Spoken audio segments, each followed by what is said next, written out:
Republic Bangla ঘড়ির কাঁটার ঠিক 3টে হিঙ্গলগঞ্জের মাটি থেকে আমি সন্তু রয়েছে আপনাদের সঙ্গে। শুরুতেই যে ছবি দেখানোর চেষ্টা করব, এই মুহূর্তে বিজেপি কর্মী সমর্থকরা তারা জমায়েত হতে শুরু করে দিয়েছেন, কারণ হিঙ্গলগঞ্জের ঠিক এই জায়গা থেকেই রাজ্যের বিরোধী দলনেতা শুভেন্দু অধিকারী শুরু করবেন পরিবর্তন যাত্রা, পরিবর্তন সংকল্প যাত্রা। এই মুহূর্তে তাদের মধ্যে কি স্লোগান উঠছে শোনাবো।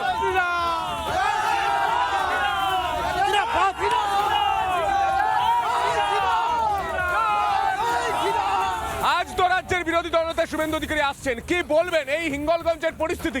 হিঙ্গলগঞ্জের পরিস্থিতি আপনারা দেখতে পাচ্ছেন এই মুহূর্তে তৃণমূলের মানুষজন যে অরাজনৈতিক এক ন্যাক্কারজনক রাজনৈতিক করছেন এসআইএন নিয়ে মমতা ব্যানার্জি, তার বিরুদ্ধে পরিবর্তন সংকল্প যাত্রায় এখান থেকে উনি বার্তা দেবেন হিঙ্গলগঞ্জ বিধানসভা 2026 সালে বিজেপির বিধায়ক হচ্ছে। বড় কথা বলছে। হ্যাঁ, বড় কথা বলছি, কারণ হিঙ্গলগঞ্জ জিতবে। কি বলছে? আমি 100% আজ পরিবর্তন যাত্রা থেকেই বলছেন 100% জিতবে।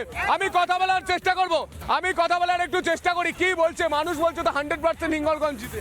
দিদি এপাং ওপাং ঝপাং হয়ে যাবে। বাংলার মানুষ মমতা ব্যানার্জির থেকে পরিত্রাণ চাইছে, মুক্তি চাইছে। হিঙ্গলগঞ্জে এবারে পদ্ম ফুল, ছোট ফুল আর হবে না। হিঙ্গলগঞ্জের মানুষ কি চাইছেন? পরিবর্তন চাইছেন তো? বিসর্জন দিতে চাই। চাইছেন তো? পরিবর্তন চাইছেন তো? চাইছেন তো? জয় শ্রীরাম, জয় তো? পরিবর্তন চাইছেন তো?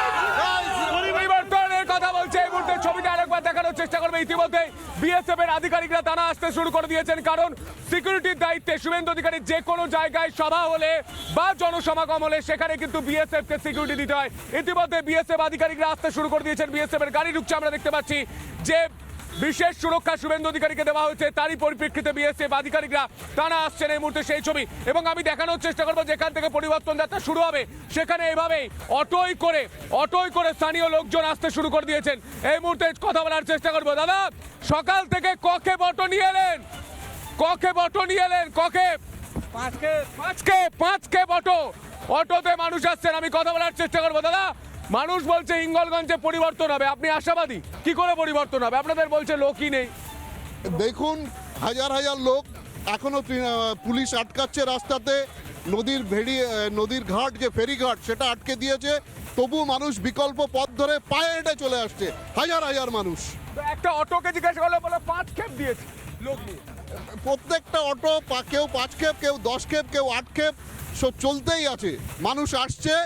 আরও যদি সভাটা প্রশাসন প্রতিটি ক্ষেত্রে আমাদের বাধা দিয়েছে, আর কিছু মিডিয়া আছে তারা প্রচার করছে, দালাল কিছু মিডিয়া আছে তারা প্রচার করছে যে আমাদের সভা বন্ধ হয়ে গেছে, কিন্তু আমাদের র্যালি যে হচ্ছে এবং পূর্ণোদ্যমে হচ্ছে সেটা মানুষের হিঙ্গলগঞ্জের মানুষ কি বলছে?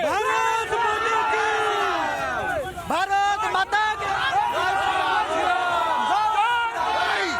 পরিবর্তন চাই। নানা ধরনের কন্টেন্ট দেখার জন্য লাইক করুন, শেয়ার করুন আমাদের ফেসবুক পেজ, সাবস্ক্রাইব করুন আমাদের ইউটিউব চ্যানেল।